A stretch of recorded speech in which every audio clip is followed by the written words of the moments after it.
Welcome back to Sunrise. Ngibonge Umawande Keswa alongside Unwabisa Mankai. It's actually not 30 minutes, but in 30 hours, guys.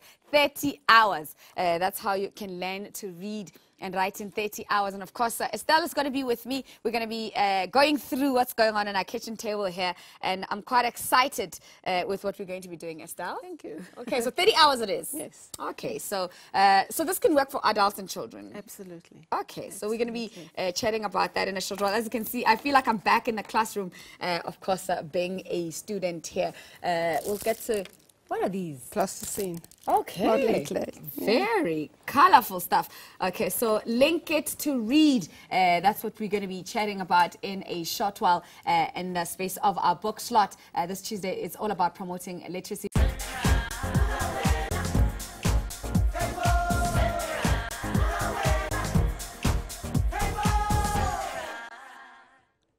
Welcome back to Sunrise as we continue. 757 million people all over the world lack basic ability to read or write. 157 million of them are young people and 189 million of them live on the continent of Africa. Now, the Link It to Learn program tries to address this global literacy problem by using technology and offering a low-cost solution that can be used anywhere to teach reading English as a second language in 30 hours. Now, to tell us more about the program is a creator, Estelle Treiwis. She's a former teacher of English as a second language about this innovative idea.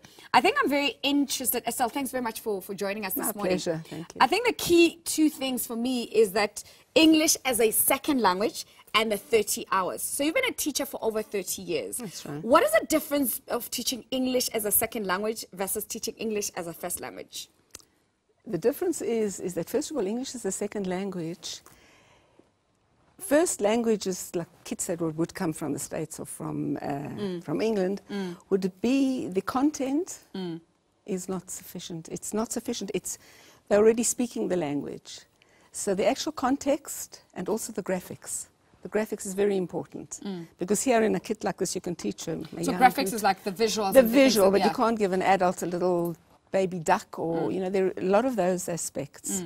And also you're using as a second language the basis of English, which is known with other languages you already are speaking. So that basically is, what I did here is I took all the methodologies that exist, and they're all great, but they're not necessarily suited for every person, because we all have a different learning style, or auditory, or visual, or kinesthetic.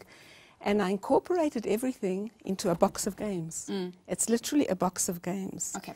So are you saying that basically for some of us who English is not our first language, when we learn English, we learn it differently because there's already another base of another language in our system, if that's the correct word to use? Absolutely. Yeah. Absolutely. So we have to be taught differently. You're taught differently. And what I did with English, it's like putting Chinese in front of me and I wouldn't know what to say. But what I did here is I took cognates, which are words similar in English and another language, and I used Xhosa, Zulu, and Sotho.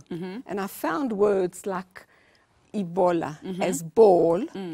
So I took pictures, I made pictures using words. I found 2 words per letter of the alphabet of those 3 languages.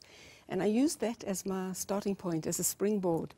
Because from that, they're comfortable already to start with. Okay, so now the program that you have here is either for a classroom or an intervention program in the home. So take us through what will happen in a classroom and the different elements that you have in the classroom. Yeah. Okay. In the classroom, what I have is this mat. It's a mat that goes on the floor, and they're bean bags. And what I've got here, around the mat are the cognates, the basic cognates of the language. And here I have cognate cards, a similar card to what is here, and another one, like a ball and a banana. So it's like they're playing a game. They play a game, and they stand on the side. They play in teams. And they have to throw the beanbag. What the whole methodology is matching, first of all, sound to sound. So they will throw to ball and banana and get points. You know, they play in teams. They're very aware of watching and trying to get what they do. Then I incorporate the letter. So the letters I've got here. what I've done here is I haven't used the alphabet in the order of A, B, C, D. Why is it that? Because I used the letters most used. And why did I do that? Is that I wanted them to start reading as quickly as possible. Okay. So what is actually happening, it's totally phonetic, sound to sound, but because you have to read for meaning, I wanted to put meaning into it. So I've got here a storybook. Okay. That I drew stories, and every time I introduced a letter, I wrote a new story using that letter, so they were repeating. They colour in, they're using all their senses, because this is multisensory. Okay. So somebody must say, okay, my child is already learning this in school. What makes this different to what is already existing that is out there? The difference is that you can learn, you're using all your senses and you're using games to play. Okay, so you're using your eyes, your ears, and touch, kinesthetic touch touching. and movement. Uh-huh. And using those three senses simultaneously is like the quickest way to learn. Okay. It's the quickest, and playing games is repetitive, so they're not bored. They're playing games. I mean, I can teach this sound. So it's unlike if I'm sitting in a class and then they're making me draw then. Okay. It's completely different.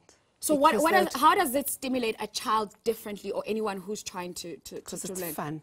First of all, we're teaching a language, so it's a social, and people, the children are watching, one's watching the other.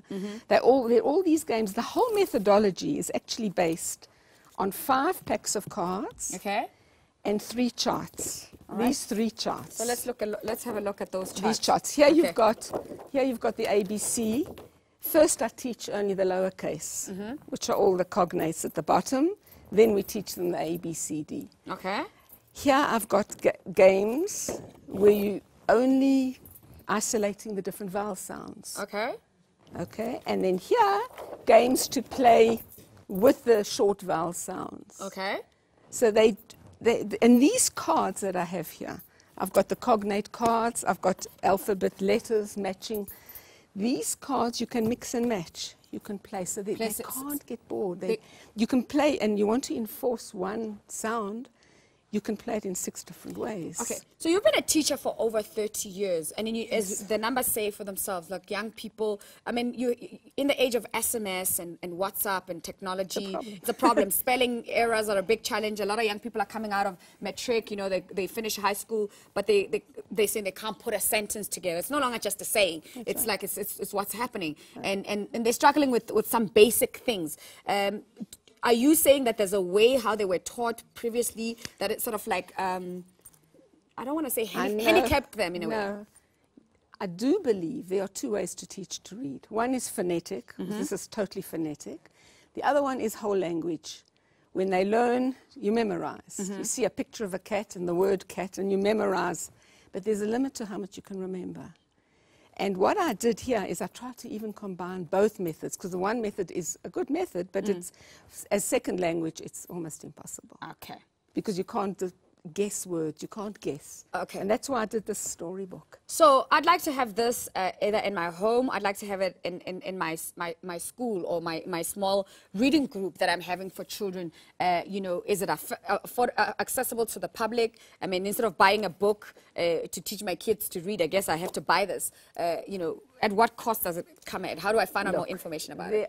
First of all, we have a website. So I think if you got our website. Yes. Okay. Okay. We have a website because there are different programs here. And the whole idea is not just buying a box. This is not what I want. These boxes are all, you've been trained. There's a 3-day workshop that goes with the box.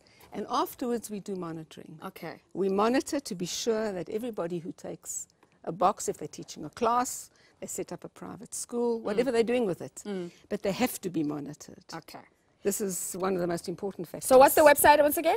www.linkit2learn, numeral 2, it's on the screen. learn.com. Okay. All right. I love languages. Okay. So can I tend this and teach Sesotho or Sepedi or any other language with this? Can I do the same thing? You could convert it I could convert it into You other could languages. convert Okay, it. great stuff. You All right. could. Estelle, I'll have to Right. leave it at that. Of course, we've been chatting to Estelle, the Link It to Learn It program creator, Estelle Treiwis, a former teacher of English, sharing about the innovative idea on how you can learn to read and write in 30 hours. For more information, of course, go to the website is link to the number learn.co.za.